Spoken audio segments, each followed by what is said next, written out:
పిల్లలు చెప్పింది వినరు, వాళ్ళు చూసింది మాత్రమే చేస్తారు. గుర్తు పెట్టుకోండి లైలు.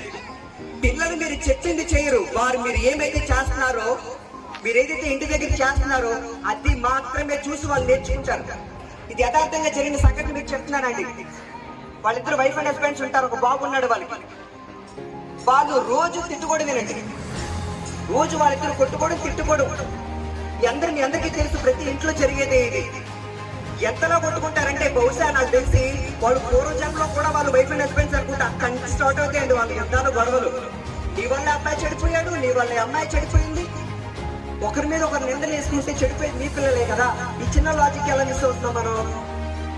పిల్లల ముందు కొట్టుకుంటున్నారు, మరి వాళ్ళకి ఏం నేర్పిస్తున్నాం మనం? ఎంతమంది పేరెంట్స్ అంటే ఇక్కడ పిల్లల ముందు కొట్టుకోలేని పేరెంట్స్ ఎవరైనా ఉన్నారంటే కష్టం. చేతులు ఒక్కటి కూడా లేవు. అవునా కదా? ఆ బాబు ఏం చేస్తాడో తెలుసండి, రోజు బతిమాలు కూడా బాబు స్కూల్కి వెళ్ళినాడు, 10th క్లాస్ చదువుతున్నాడంటే ఇప్పుడు ప్రస్తుతానికి. ఇందాక సార్ చెప్తుంటే నేను చాలా బాగా కనెక్ట్ అయ్యాను. Is addicted to drugs, is addicted to smoking, is addicted to alcohol. బానిసలైపోయారు పిల్లలు.